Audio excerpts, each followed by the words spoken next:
Hey Nomad Sculptors, welcome back to my channel. Today I'm going to share with you how I made Mega Man using Nomad Sculpt alone. This is part one of a two-part series. In part one I'm just focusing mainly on modeling, how I got these clean lines, and in part two I'm going to show you how you can export your materials into Blender. So I started with a basic sketch in Procreate, and I didn't stick too close to this sketch. It was just for me to kind of get an idea of the pose I wanted. Then I moved over to Nomad Sculpt, where I started putting out the basic shapes, placing them in their general location, and starting to basically trim them. Throughout this video you're going to notice that I use the trim tool a lot. And here you can see me using a little thing that I came up with. I may have seen it elsewhere, but it's something that I tried out where I masked one side of an object and then on the other side I use a trim tool, and that way when the trim tool is used it doesn't cut the shape all the way through. It might be a little messy, but if you're planning to merge the objects in the end, no one will see that. But just be careful with it because it's a little bit janky at times when you do it. So the basic procedure for this is basically subdividing, then using the trim tool, and later on you're going to see me using some Boolean operations to cut out some nice clean shapes. You're going to see that it took a little creativity to get some of the shapes, and this is just to encourage you to do the same when you're sculpting, especially hard surfaces, to think a little bit more creatively and not try to just sculpt by hand. It is really difficult, especially if you're going for very clean lines.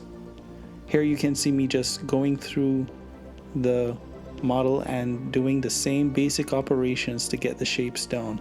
And Nomad Sculpt has its limits, but this character in particular wasn't going to be an animated character. I just wanted to see how far I could get with these clean lines, and also how it is that I could have something quite presentable for even say the 2D application. Here you can see I moved on to making his feet, and I used a Boolean operation in order to get the detail at the base.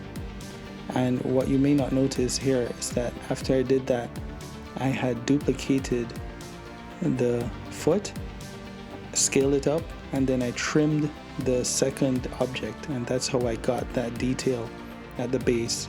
And that's basically what you see me do here again. I just duplicate, scale, and then trim what I didn't need, and that's how I got those nice details in his armor. And this is something that can be applied across the board, especially when you're making these sorts of details.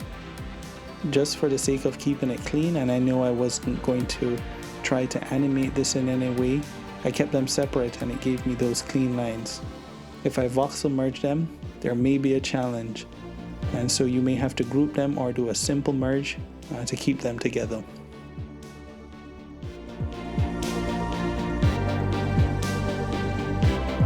So I started posing the character here, and again, if you're not planning to animate, this is fine, but if you're going to animate, you're going to have to do a T-pose or something like that and do a few other things to make sure it's ready for animation. Here you can see me starting to make his blaster, and even though I changed it in the end, how the blaster would look, I didn't quite like how it looked proportion wise to the rest of the subject. I decided to keep this in for you so that you could see how you can get creative by making your own unique shapes using objects, merging them, subdividing them, then applying them to another object and use it to create more details, something that you couldn't do while sculpting by hand.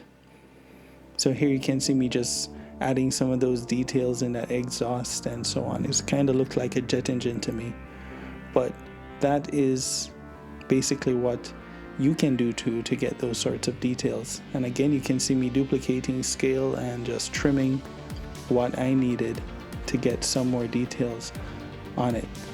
And that's what I did for the final version of that blaster. You can see here it's all coming together.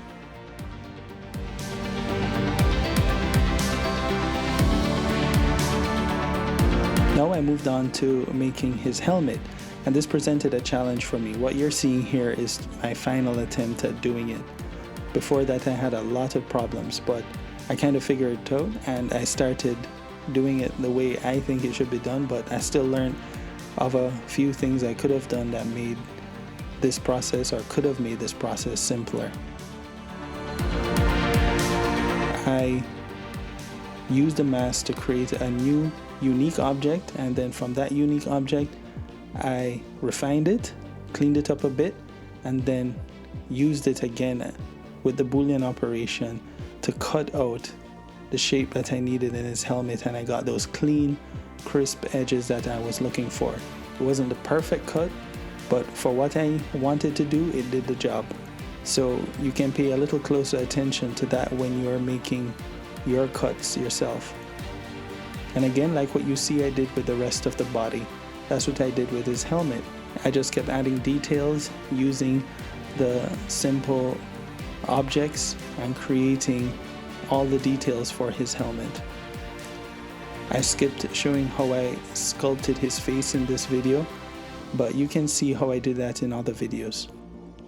Here you can see me moving on to making his hand, and in this case a fist.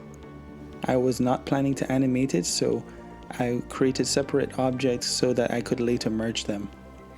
With the latest updates in Nomad, the tube tool is such a gift, and it allowed me to quickly make the fingers. This is an update to a previous video that I posted about making hands in Nomad Sculpt. The tube tool makes it so much easier to form the fingers, to pose them, and then to begin sculpting.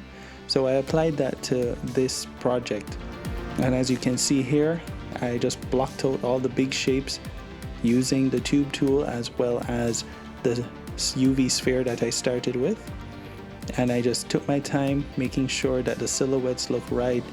And once I was happy, especially with the tube tool, then I started validating all the fingers. And then once I'm happy with that and subdivided, then I started doing some actual sculpting instead of just using the move brush alone. And here I use a lot of references, not only for my own hand, but also references I found online. It's very important that you have references to help you, especially with things like these, so that you don't have to guess what it looks like. Sometimes you're looking for a certain level of realism, and trying to remember everything is difficult, and it doesn't turn out the way you would wish rather, unless you had, say, a reference. So use references. Here you can see me starting to get the shapes that I wanted. I did some final poses, and I was little concerned about a gap that was developing between the palm of the hand and the fingers. So you'll see me here later add another shape. I think it was a cylinder. I put it in there and just to make sure I filled in that gap. But I just continued to sculpt, and using references I found of gloves, with a hand rolled into a fist, I did that and applied it and just kept on sculpting the details. Now that I was happy with the pose, I committed and voxel merged everything together and then started making it look more like a glove. I was kind of inspired by leather gloves and also latex gloves for some details. I just imagined that he would be wearing something that would be sort of a weird cross between a leather, latex, or man-made fabric that he's wearing. But here I had to be very mindful in this case of the realism that I would apply to it, because he's an anime character and the rest of him is more about anime. So I had to be careful not to become too detailed in making this. It was so much fun. I didn't expect to have so much fun sculpting this part, but it turned out lovely, and I held myself back from making it too realistic. And then I started applying it to the rest of the objects. In this video I kind of skipped assembling the rest of the parts together. It's pretty straightforward, but you will see in a moment me doing that.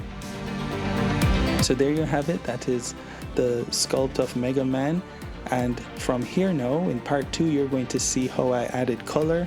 And then for those of you who are interested in exporting this to, say, Blender, you're going to see how you can import your materials, and with the recent updates, even your lights can make it into Blender. So I hope you enjoyed watching this video, and I'll see you in the next one.